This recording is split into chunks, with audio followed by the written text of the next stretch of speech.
ಭಾರತ ಹಾಗೂ ಪಾಕಿಸ್ತಾನದ ನಡುವೆ ಕೂಡ ಯುದ್ಧ ಆಗಿತ್ತು. ಇದಾದ ಬಳಿಕ ಈಗ ಇರಾನ್ ಇಸ್ರೇಲ್ ನಡುವೆ ಯುದ್ಧ ಆಗ್ತಾ ಇದೆ. ಸೊ ವಿಶ್ವಸಂಸ್ಥೆ ಹೇಗೆ ರಿಯಾಕ್ಟ್ ಮಾಡುತ್ತೆ ಅಂತ ಇದಕ್ಕೆ ನೋಡಿ ಸಿಂಚನ, ಈಗ ಅಲ್ಲಿ ಹೇಳ್ತಾ ಇದ್ರು ಯಾರು ಇವರು ಯಾರು ಬೆಂಜಮಿನ್ ನೇತನ್ಯಾಹು ಹೇಳ್ತಾ ಇದ್ರು ಟ್ರಂಪ್ ಅವರಿಗೆ ಧನ್ಯವಾದಗಳು ಮತ್ತು god bless you America, god bless you Israel ಅಂತೇಳಿ ಹೇಳ್ತಾ ಇದ್ರು. ಅದ್ರ ಜೊತೆಗೆ ಯಾರು ಡೊನಾಲ್ಡ್ ಟ್ರಂಪ್ ಅವರು ಕೂಡ ಹೇಳ್ತಾ ಇದ್ರು ನಮ್ಮ ಸೈನ್ಯ ಯಾವ ರೀತಿಯಾಗಿ ಅಲ್ಲಿ ಕಾರ್ಯಾಚರಣೆಯನ್ನು ಮಾಡ್ತು ಮತ್ತು ನಮ್ಮ ಸೈನ್ಯದ ಒಂದು ಕೆಪಾಸಿಟಿ ಏನಂತ ಹೇಳ್ಬಿಟ್ಟು. ಬಟ್ ಇವರಿಗೆ ಹೊಗಳ್ಕೊಂಡು ಇವರೇ ಇದು ಮಾಡಿಕೊಂಡು ಅಲ್ಲಿ ಯಾವುದೇ ಒಂದು ವಿಶ್ವಸಂಸ್ಥೆ ಇದೆ ಅನ್ನೋದು ಕೂಡ ಒಂದು ಪರಿಜ್ಞಾನ ಇಲ್ದಲೇ ಈ ರೀತಿಯಾದಂಥ ಒಂದು ನನ್ನ ಹತ್ರ ಶಕ್ತಿ ಇದೆ ಅಂತ ಹೇಳ್ಬಿಟ್ಟು ಏನು ಬೇಕಾದ್ರೂ ಮಾಡ್ಬೋದಾ ಅನ್ನೋದು ಒಂದು. ಎರಡನೇದಾಗಿ ಇನ್ನೊಂದು ಏನಂದರೆ, ನೀವು ಕೇಳಿದ್ರಲ್ಲ ಈಗ ವಿಶ್ವಸಂಸ್ಥೆ ಯಾವ ರೀತಿಯಾಗಿ ರಿಯಾಕ್ಷನ್ ಇರುತ್ತೆ ಇದಕ್ಕೆ ಅಂತ ಹೇಳ್ಬಿಟ್ಟು. ಒಂದು ಇದು ಯುದ್ಧ ಅಂತೂ ನಾವು ಹೇಳೋಕ್ಕಾಗೋದಿಲ್ಲ. ಯಾಕೆಂದರೆ ಈಗ ಈ ಟೆರರಿಸಮನ್ನು ಇಡೀ ಜಗತ್ತಿನಾದ್ಯಂತ ಕಿತ್ತೊಗಿಬೇಕನ್ನೋದು ಎಲ್ಲ ದೇಶಗಳ ಒಂದು ಒಕ್ಕೊರಲಿನ ಅಭಿಪ್ರಾಯ. ಆದರೆ ಎಲ್ಲೋ ಒಂದು ಕಡೆ ಮುಸ್ಲಿಂ ಬೆಂಬಲಿತ ರಾಷ್ಟ್ರಗಳು ಏನಿದಾವಲ್ಲ ಅವು ಈ ಒಂದು ತಮ್ಮ ಒಂದು ಸರ್ಕಾರ ಉಳಿಬೇಕು ಮತ್ತು ತಾವು ಯಾವ ರೀತಿಯಾದಂತಹ ಸಾರ್ವಭೌಮತ್ವವನ್ನು ಮತ್ತು ತಾವು ಯಾವ ರೀತಿಯಾಗಿ ಅಲ್ಲಿ ಏನು ಸರ್ವಾಧಿಕಾರವನ್ನು ನಡೆಸ್ಕೊಂಡು ಬರ್ತಾ ಇದ್ದಾರಲ್ಲ ಅದಕ್ಕೆ ಇಂಬನ್ನು ನೀಡಲಿಕ್ಕೆ ಒಂದಷ್ಟು ಸಂಘಟನೆಗಳು ಬೇಕು ಅನ್ನೋ ಕಾರಣಕ್ಕೋಸ್ಕರ ಈ ಒಂದು ಹಿಜ್ಬುಲ್ ಆಗಿರ್ಬೋದು, ಹಮಾಸ್ ಆಗಿರ್ಬೋದು, ಮತ್ತು ಏನು ಲಷ್ಕರ್ ಎ ತೊಯ್ಬಾ ಆಗಿರ್ಬೋದು, ಈ ಥರ ಸಂಘಟನೆಗಳು ನಮ್ಮ ನೀವು ಕೇಳಿದ್ರಲ್ಲ ಪಾಕಿಸ್ತಾನ ಮತ್ತು ಭಾರತ ಇದಕ್ಕೆ ಸಂಬಂಧಪಟ್ಟಂಗೆ ಸಂಘರ್ಷವನ್ನು ಅವರು ಒತ್ತು ಈ ರೀತಿಯಾಗಿ ಏನು ಮಾರ್ಮಿಕವಾಗಿ ದಾಳಿ ಮಾಡುವಂಥದ್ದು. ಡೈರೆಕ್ಟ್ ಆಗಲ್ಲ. ಇದಂದ್ರೆ ಏನು, ಈಗ ನಾವು ದಾಳಿ ಈಗ ನೋಡಿ ಭಾರತ ಏರ್ ಸ್ಟ್ರೈಕನ್ನು ಮಾಡಿದಂಥ ಸಂದರ್ಭದಲ್ಲಿ ಅವ್ರಿಗೆ ಮುಂಚಿತವಾಗಿಯೇ ಕೂಡ ಏನು ಈ ಥರ ವಾಯುನೆಲೆಗಳ ಮೇಲೆ ನಾವು ಏರ್ ಸ್ಟ್ರೈಕ್ ಮಾಡ್ತೀವಿ ಅಂತ ಹೇಳಿತ್ತು ಮತ್ತು ಅದಕ್ಕೆ ಪ್ರತೀಕಾರವನ್ನು ತೀರಿಸ್ಕೊತೀವಿ ಅಂತ ಹೇಳಿದರು. ಬಟ್ ಏಕಾಏಕಿ ನಾಗರಿಕರ ಮೇಲೆ ಅಲ್ಲೇ ದಾಳಿ ಮಾಡುವಂಥದ್ದು ನಾಗರಿಕರ ಆಸ್ತಿಪಾಸ್ತಿಗಳಿಗೆ ಮತ್ತು ನಾಗರಿಕರ ಜೀವಕ್ಕೆ ಹಾನಿ ಮಾಡೋದನ್ನು ಮಾಡಬಾರ್ದು. ಆದರೆ ಅವ್ರದ್ದು ಹೆಂಗಿರುತ್ತೆ ಹೇಳಿ, ಯಾವುದೇ ಭಯೋತ್ಪಾದಕ ಸಂಘಟನೆಗಳನ್ನು ತಂದಾಗ ಅವರು ಡೈರೆಕ್ಟಾಗಿ ಅವರು ಯಾವುದೇ ರೀತಿಯಾದಂತಹ ಮಾನವೀಯತೆಯ ಮೌಲ್ಯವನ್ನು ಮೀರಿ ಅವರು ಅಟ್ಯಾಕನ್ನು ಮಾಡುವಂಥದ್ದು. ನಮ್ಮ ಏನು ಭಾರತದ ನಾವು ನೋಡಿದ ಪಹಲ್ಗಾಮ್ನಲ್ಲಿ ಏಪ್ರಿಲ್ 22ನೇ ತಾರೀಕು ನಡೆದಂಥ ಕಡೆ 26 ಜನ ಅಮಾಯಕರು ಪ್ರಾಣವನ್ನು ತೆತ್ತರು. ಹೀಗೆ ಸಂಘರ್ಷದ ಹಾದಿಯನ್ನು ಭಯೋತ್ಪಾದಕ ಸಂಘಟನೆಗಳು ಇಳಿದಾಗ ಆ ಸಂಘಟನೆಗಳನ್ನು ಭಯೋತ್ಪಾದಕತೆಯನ್ನು ಬೇರೆ ಮಟ್ಟದಿಂದಲೇ ಕಿತ್ತಾಕಬೇಕು ಅನ್ನೋದು ಎಲ್ಲರ ಅಜೆಂಡಾ. ಆ ಒಂದು ನಿಟ್ಟಿನಲ್ಲಿ ನಾಗರಿಕರಿಗೆ ಯಾರಿಗೂ ಕೂಡ ಹಾನಿ ಆಗಬಾರ್ದು. ಯಾಕೆಂದರೆ ನಾವೇನೋ ಮಾಡ್ತೀವಿ ಅಂತ ಹೇಳ್ಬಿಟ್ಟು ಅಮಾಯಕರನ್ನ ನೋಡಿ ಮೊನ್ನೆ ಕೂಡ ಅದನ್ನು ಇಸ್ರೇಲ್ ಮೇಲೆ ಇರಾನ್ ದಾಳಿ ಮಾಡಿದಂಥ ಸಂದರ್ಭದಲ್ಲಿ ಆಸ್ಪತ್ರೆಯನ್ನೇ ಅವರು ಉಡಿಸ್ ಮಾಡಿದರು. ಆಸ್ಪತ್ರೆಯಲ್ಲಿ ಎಷ್ಟೋ ಜನ ಅಲ್ಲಿ ಪೇಷೆಂಟ್ಗಳು ಕೂಡ ಇಂಜರ್ಡ್ ಆದರು, ಸಾಕಷ್ಟು ಸಾವು ನೋವುಗಳು ಕೂಡ ಸಂಭವಿಸಿದವು. ಇಂತಹ ಸಂದರ್ಭದಲ್ಲಿ ಇದು ಒಂದು ಓಕೆ, ಟೆರರಿಸಮನ್ನು ಕಿತ್ತಾಕಬೇಕು, ಬೇರು ಸಮೇತ ಅದನ್ನು ಕಿತ್ತೊಗಿಬೇಕು, ಆ ಮುಖಾಂತರವಾಗಿ ಜಗತ್ತಲ್ಲಿ ಎಲ್ಲೂ ಕೂಡ ಟೆರರಿಸಮ್ ಅನ್ನೋದು ಇರಬಾರ್ದು ಅನ್ನೋದು ಎಲ್ಲ ನಾಯಕರ ಒಕ್ಕೊರಲಿನ ಅಭಿಪ್ರಾಯ. ಆದರೆ ಅದನ್ನು ಕಿತ್ತೊಗೆಯೋ ನಿಟ್ಟಿನಲ್ಲಿ ಯಾವ ರೀತಿಯಾದಂಥ ತೀರ್ಮಾನ ಕೈಗೊಳ್ಳಬೇಕು, ಏನು ಒಂದು ನಿಯಮಗಳನ್ನು ಪಾಲನೆ ಮಾಡಬೇಕು ಅಂತ ಹೇಳ್ಬಿಟ್ಟು ವಿಶ್ವಸಂಸ್ಥೆ ಒಂದಷ್ಟು ಕೆಲವೊಂದು ನೀತಿ ನಿಯಮಗಳನ್ನು ರೂಪಿಸಬೇಕಾಗುತ್ತೆ. ಇಲ್ಲಾಂದರೆ ಏನಾಗುತ್ತಪ್ಪ ಅಂದರೆ ವರ್ಲ್ಡ್ ವಾರ್ 3 ಸ್ಟಾರ್ಟ್. ಈಗಾಗಲೇ ಜಗತ್ತು 2 ವರ್ಲ್ಡ್ ವಾರನ್ನು ಕಂಡಿದೆ. ಅದರಿಂದ ಸಾಕಷ್ಟು ಸಾವು ನೋವುಗಳು ಸಂಭವಿಸಿ ಇನ್ನೂ ಕೂಡ ಅದರಿಂದ ನಾವು ನೋವನ್ನು ಅನುಭವಿಸ್ತಿದ್ದೀವಿ. ಮತ್ತು ಯುದ್ಧ ಅಂದರೆ ಏನು ಅಷ್ಟು ಈಸಿ ಮಾತಲ್ಲ.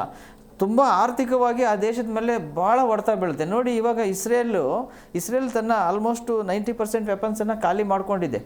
ಎಲ್ಲ ಏನು ಒಂದೊಂದು ಇವಾಗ ಒಂದು ಮಿಸೈಲು ಅದನ್ನು ಉಡಾಯಿಸಬೇಕು, ಅದು ಹೋಗಿ ಅಲ್ಲಿ ಅಟ್ಯಾಕ್ ಮಾಡಿದಂಥ ಸಂದರ್ಭದಲ್ಲಿ ಅದು 26 ಕೋಟಿ ಏನೋ ಅದರದ್ದು ಕಾಸ್ಟ್ ಇರುತ್ತೆ. ಅಂದರೆ ಅದರದ್ದು ಕೆಪಾಸಿಟಿ ಮೇಲೆ ಅದು ಅಮೌಂಟ್ ಇರುತ್ತೆ.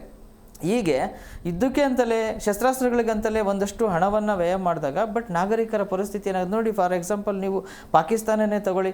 ಪಾಕಿಸ್ತಾನದಲ್ಲಿ ಯಾವ ರೀತಿಯಾದಂಥ ಪರಿಸ್ಥಿತಿ ಇದೆ, ಪಾಕಿಸ್ತಾನ ದಿವಾಳಿಯಾಗಿ ಹೋಗಿದೆ. ಪಾಕಿಸ್ತಾನ ಯಾವುದೇ ಆರ್ಥಿಕ ಅಭಿವೃದ್ಧಿ ಇಲ್ಲ, ಅವ್ರಿಗೆ ಯುದ್ಧ ಬೇಕಾ? ಇಂಥ ಒಂದು ಪರಿಸ್ಥಿತಿನಲ್ಲಿದ್ದಾಗ ಖಂಡಿತವಾಗೂ ಕೂಡ ವಿಶ್ವಸಂಸ್ಥೆ ಇಂಥ ಒಂದು ವಿಚಾರದಲ್ಲಿ ಮಧ್ಯಪ್ರವೇಶ ಮಾಡಬೇಕಾಗುತ್ತೆ. ಯಾವ ರೀತಿಯಾಗಿ ಇದಕ್ಕೆ ಪ್ರತೀಕಾರವನ್ನು ತೀರಿಸ್ಕೋಬೇಕು ಏನು ಎತ್ತ ಅಂತ ಹೇಳ್ಬಿಟ್ಟು. ಅದರ ಜೊತೆಗೆ ಇನ್ನೊಂದು ವಿಶ್ವಸಂಸ್ಥೆದು ಒಂದು ವೀಕ್ನೆಸ್ ಏನಪ್ಪ ಅಂದರೆ, ವಿಶ್ವಸಂಸ್ಥೆಗೆ ಅತಿ ಹೆಚ್ಚು ಡೊನೇಷನ್ ಕೊಡುವಂತಹ ರಾಷ್ಟ್ರಗಳೇ ಬಲಾಢ್ಯ ರಾಷ್ಟ್ರಗಳು. ಅಮೇರಿಕದ್ದೇ 40% ಅದಕ್ಕೆ ಡೊನೇಷನ್. ಈ ವಿಶ್ವಸಂಸ್ಥೆಗೆ ತಂದೆ ಆದಂಥ ಯಾವುದು ಸೋರ್ಸ್ ಇಲ್ಲ. ಅದಕ್ಕೆ ಏನಿದ್ರು ಯಾವುದು ಪ್ರಬಲವಾಗಿ ಆರ್ಥಿಕವಾಗಿ ಶಕ್ತಿಶಾಲಿ ಅಂತ ರಾಷ್ಟ್ರಗಳು ಅದಕ್ಕೆ ಡೊನೇಷನನ್ನು ಕೊಡ್ತಾರೆ. ಅವ್ರ ಸೈನ್ಯ ಈಗ ಎಲ್ಲೋ ಒಂದು ಯುದ್ಧ ಆಗ್ತಿರುತ್ತೆ ಅಂತ ಇಟ್ಕೊಳ್ಳೋಣ. ವಿಶ್ವಸಂಸ್ಥೆ ಹೋಗಿ ಅಲ್ಲಿ ಶಾಂತಿ ನೆಲೆಸಬೇಕು ಆಗಿರುತ್ತೆ. ವಿಶ್ವಸಂಸ್ಥೆ ತನ್ನ ಸೈನ್ಯವನ್ನು ಕಳಿಸ್ಬೇಕಾಗುತ್ತೆ. ವಿಶ್ವಸಂಸ್ಥೆಗೆ ಒಂದಷ್ಟು ಸೈನ್ಯ ಇದ್ರೂ ಕೂಡ ಅದಕ್ಕೆ ಎಕ್ಸ್ಟ್ರಾ ಫೋರ್ಸ್ ಬಂದುಬಿಟ್ಟು ಅಮೆರಿಕದಿಂದಲೇ ಹೋಗುವಂಥದ್ದು ಸೈನ್ಯ. ಹೀಗಾಗಿ ದೊಡ್ಡ ರಾಷ್ಟ್ರಗಳ ಮಾತನ್ನು ಅದು ಕೇಳಬೇಕಾದಂಥ ಪರಿಸ್ಥಿತಿನೂ ಕೂಡ ಬಂದು ಒದಗುತ್ತೆ. ಆದರೆ ಇಂಥ ಸಂದರ್ಭದಲ್ಲಿ ವಿಶ್ವಸಂಸ್ಥೆ ಒಂದು ಸ್ಟ್ರಾಂಗ್ ಆಗಿರುವಂಥ ಡಿಸಿಷನ್ನ ತಗೋಬೇಕು. ಜೊತೆಗೆ ಇದರಲ್ಲಿ ಏನು ಇರಾನ್ ಮತ್ತು ಇಸ್ರೇಲಲ್ಲಿ ಇಬ್ಬರದೂ ಭ್ರಷ್ಟಾಚಾರ ಇರೋದ್ರಿಂದ ಇಲ್ಲಿ ಆಡಳಿತ ವಿರೋಧಿ, ಅಲ್ಲಿ ಸರ್ವಾಧಿಕಾರ. ಇಲ್ಲಿ ಇರಾನಲ್ಲಿ ಸರ್ವಾಧಿಕಾರ, ಇಲ್ಲಿ ಆಡಳಿತ ವಿರೋಧಿ ಇರೋದ್ರಿಂದಾಗಿ ಅಲ್ಲಿನ ಜನನೇ ಅದಕ್ಕೆ ಉತ್ತರ ಕೊಡಬೇಕಾಗತ್ತೆ. ಈಗ ನೋಡಿ, ಪಾಕಿಸ್ತಾನದಲ್ಲಿ ಯಾವ ರೀತಿಯಾದಂತಹ ಒಂದು ಸನ್ನಿವೇಶ ಇದೆಯೋ ಅಲ್ಲಿ ಜನನೇ ಈಗ ಆಸಿಫ್ ಮುನೀರ್ ವಿರುದ್ಧ ಅಲ್ಲೇ ಜನನೇ ದಂಗೆ ಎದ್ದಿದ್ದಾರೆ. ಅವ್ರು ಹೇಳ್ಕೋಬೋದು ಅಷ್ಟೇ, ಏನು ನಾವು ಸಕ್ಸಸ್ ಆಗಿದ್ದೀವಿ ಹಾಗೆ ಹೀಗೆ ಅಂತ. ಬಟ್ ಏನೇ ಆದ್ರೂ ಅಲ್ಲಿನ ವಾಸ್ತವಿಕತೆ ಅವ್ರಿಗೆ ಗೊತ್ತಿದೆ. ಹಾಗಾಗಿ ಜನ ದಂಗೆ ಎದ್ದಿರುವಂಥದ್ದು. ಈ ನಿಟ್ಟಿನಲ್ಲಿ ಬಹುಶಃ ಒಂದು ಇಸ್ರೇಲ್ನಲ್ಲಿ ಬೇರೆ ಆಡಳಿತ ಬಂದರೂ ಬರ್ಬೋದು. ಒಂದು ಖಮೇನಿ ಸರ್ವಾಧಿಕಾರ ಕೊನೆಗೊಂಡು ಬೇರೆ ಒಂದು ಆಡಳಿತ ಬಂದರೂ ಬರ್ಬೋದು. ಆ ಸಂದರ್ಭದಲ್ಲಿ ಏನಾದರೂ ಆ ಥರ ಆದಾಗ ಬಹುಶಃ ಇದು ಕೊನೆ ಆಗ್ಬೋದೇನೋ ಹೇಳೋಕ್ಕಾಗಲ್ಲ. ಆ ಒಂದು ಸನ್ನಿವೇಶ ಈಗ ಸದ್ಯದ ಪರಿಸ್ಥಿತಿ ನೋಡಬೇಕೀಗ ಇರಾನ್ ಯಾವ ರೀತಿಯಾದಂತಹ ಒಂದು ಇದಕ್ಕೆ ಪ್ರತ್ಯುತ್ತರವನ್ನು ಕೊಡುತ್ತೆ, ಏನು ಡಿಸಿಷನ್ ತಗೊಳುತ್ತೆ ಅನ್ನೋದನ್ನು ನೋಡಬೇಕಾಗುತ್ತೆ ಸರ್. ಇನ್ನು ಆದರೆ ಇಲ್ಲಿ ಒಂದು ಹಳೆಯ ದ್ವೇಷಕ್ಕೆ ಅಮಾಯಕರು ಬಲಿಯಾಗ್ತಾ ಇರುವಂಥದ್ದು ನೀವು ಕೂಡ ಹೇಳಿದ್ರಿ ಅದ್ರ ಬಗ್ಗೆ. ಜೊತೆಗೆ ಅಮೆರಿಕ ಅಧ್ಯಕ್ಷ ಡೊನಾಲ್ಡ್ ಟ್ರಂಪ್ ಅವರ ಹೇಳಿಕೆ ಪ್ರಕಾರ 40 ವರ್ಷದಿಂದಲೂ ಕೂಡ ಇರಾನ್ ನಮ್ಮ ಮೇಲೆ ನಮ್ಮ ವಿರುದ್ಧ, ಅಮೆರಿಕ ವಿರುದ್ಧ ಕೆಲಸವನ್ನ ಮಾಡ್ತಾ ಬರ್ತಿದೆ. ಹಾಗಾಗಿ ನಾವು ಕೂಡ ಒಂದು ವೈರತ್ವವನ್ನು ಬೆಳೆಸ್ಕೊಂಡಿದ್ದೀವಿ ಅನ್ನುವಂಥದ್ದು. ಜೊತೆಗೆ ಇರಾನ್ ಒಂದು ಉಗ್ರ ಪೋಷಿತ ರಾಷ್ಟ್ರ ಅಂತ ಹೇಳ್ಬೋದು. ಈ ಹೌತಿ ಆಗಿರ್ಬೋದು, ಹಮಾಸ್ ಆಗಿರ್ಬೋದು, ಈ ರೀತಿಯಾದಂಥ ಒಂದು ಸಂಘಟನೆಗಳನ್ನ ಬೆಳೆಸ್ತಲೇ ಬಂದಿದೆ. ಟೆರರಿಸಂನ ಅದು ಸಪೋರ್ಟ್ ಮಾಡ್ತಾನೆ ಬಂದಿದೆ. ಬಟ್ ಇಲ್ಲಿ ಬಲಿಯಾಗ್ತಾ ಇರೋದು, ಈ ದ್ವೇಷಕ್ಕೆ ಬಲಿಯಾಗ್ತಾ ಇರೋದು ಮಾತ್ರ ಅಮಾಯಕರು. ಸೊ ಇದಕ್ಕೆ ಅಂತ್ಯ ಯಾವಾಗ ಅಂತ, ಅಲ್ಲಿ ಪರಮೋಚ್ಚ ನಾಯಕನ ಹತ್ಯೆ ಆದ್ಮೇಲೆ ಅಂತ್ಯ ಆಗುತ್ತಾ ಹೇಗೆ ನಿಮ್ಮ ಪ್ರಕಾರ? ಖಂಡಿತವಾಗೂ ಹಾಗೆ ಆಗುತ್ತೆ. ಈಗ ನೋಡಿ, ಏನು ಸದ್ದಾಮ್ ಹುಸೇನ್ ಈ ರೀತಿಯೇ ಇದ್ದಿತ್ತು. ಸದ್ದಾಮ್ ಹುಸೇನು ಏನು ಇರಾನ್ ಅಧ್ಯಕ್ಷ ಆಗಿದ್ದಂಥ ಸಂದರ್ಭದಲ್ಲಿ ಅಲ್ಲಿಯೂ ಕೂಡ ಭಾಳ ದೊಡ್ಡ ಮಟ್ಟದಲ್ಲಿ ಭ್ರಷ್ಟಾಚಾರ ಆಗಿತ್ತು, ಮತ್ತು ಯಾವುದೇ ಅಭಿವೃದ್ಧಿ ಆಗಿರಲಿಲ್ಲ. ಆನಂತರ ದೇಶನೇ ದಿವಾಳಿ ಆಗೋಗಿತ್ತು. ಆ ಸಂದರ್ಭದಲ್ಲಿ ಸದ್ದಾಮ್ ಹುಸೇನು ಎಲ್ಲೋ ಬಂಕರ್ನಲ್ಲಿ ಅಡಕೊಂಡಿದ್ರು. ಅವಾಗಲೂ ಕೂಡ ಅಮೆರಿಕ ಸೈನ್ಯ ಸದ್ದಾಮ್ ಹುಸೇನನ್ನು ಹೊಡೆದುರುಳಿಸಿ ಅಲ್ಲಿ ಬೇರೆ ಒಂದು ಆಡಳಿತ ಬರುವಂತಹ ಒಂದು ಸಂದರ್ಭ ಬಂದಿತ್ತು. ಈಗ ಬಹುಶಃ ಅದೇ ರೀತಿಯಾದಂತಹ ಮತ್ತೆ ವಾತಾವರಣ ಸೃಷ್ಟಿ ಆಗ್ಬೋದು ಅಂತ ಹೇಳ್ಬೋದು. ಈಗ ಅವ್ರಿಗೇನು ಅದೇನು ದೊಡ್ಡ ವಿಚಾರ ಅಲ್ಲ, ಏನು ಖಮೇನಿಯನ್ನು ಹೊಡೆದುರುಳಿಸೋದು ಕೂಡ.